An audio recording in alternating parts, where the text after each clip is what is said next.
Alright, hey guys, here we are, episode 3. Where I'm sitting really gave me my inspiration for this little video, this little chat. Just have a look, I'll give you a sweeping look. Just lit the fire on the big green egg. Ready to just barbecue some meat on a cool Sunday afternoon and do a bit of relaxing. So when I was going through what I was going through, for this video, let's call it the darkness. I was reading a lot, I was checking in podcasts, and I was grabbing onto things that people said and little sayings that were these little hits of hope. And one of the things that I had either heard or read on a podcast was that your light is as bright as your ultimate darkness. And it was talking about these themes of how in life we have to know opposites in order for both of those things to mean things. So, you know, you have to know sadness in order to know happiness, and so on. And I'd really looked at this idea, and it gave me this kind of feeling that the darkness that I was going through was somehow necessary in order for me to discover the light of life. And in that moment, it gave it, you know, some level of meaning. But what I couldn't really understand is where would I be able to find the light? You know, in these moments I was surrounded by darkness. I'd go to bed with it, I would wake up with it, I couldn't make any sense of it. I was down, just really downtrodden and completely lost.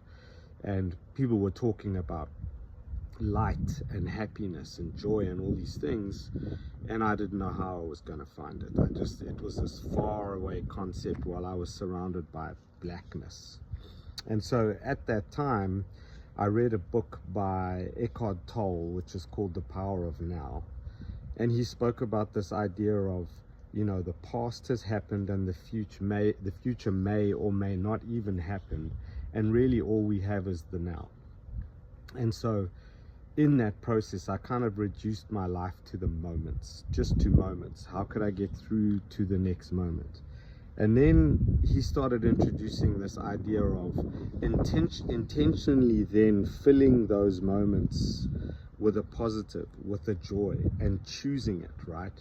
And so this is when this whole idea of gratitude was introduced to me, and the concept of gratitude.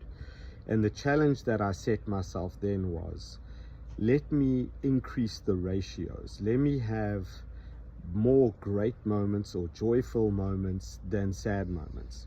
And by reducing my life to those minuscule moments, I started to choose how I could fill those moments positively. And the thing that enabled me to do that was gratitude. Was this idea that I could find little small things that I could hang on to and be grateful for. It could be something as simple as, you know, how fast my dog's tail wags when I was just out in the garage for 10 seconds and I come back in the door. A smile or a chuckle from my son, a hug from my wife, sitting out in the sun like I am now in my happy place next to the barbecue.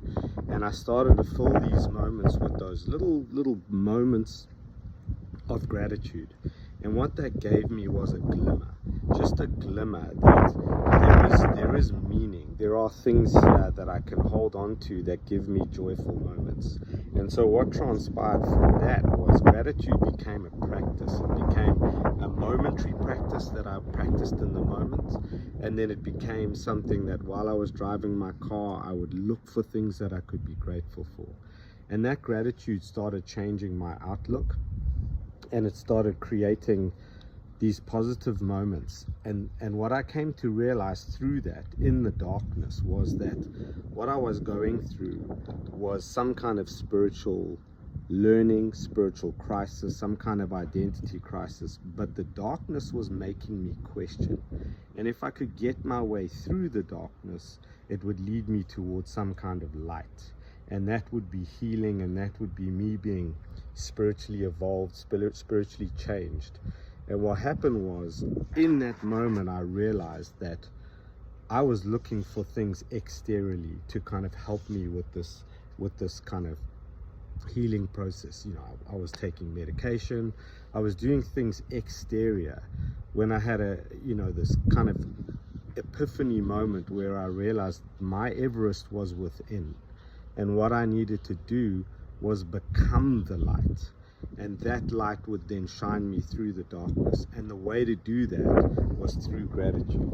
And this is what gratitude sort of became. And it may not work because it's windy, but it was sort of the light flickerer that just was taking me through where I needed to be. And that little glimmer was what gave me light, and it gave me hope. And I used that hope, and I practice gratitude still today, and it took me through to a place today where I'm still healing, but gratitude was the fire starter, the light starter to everything.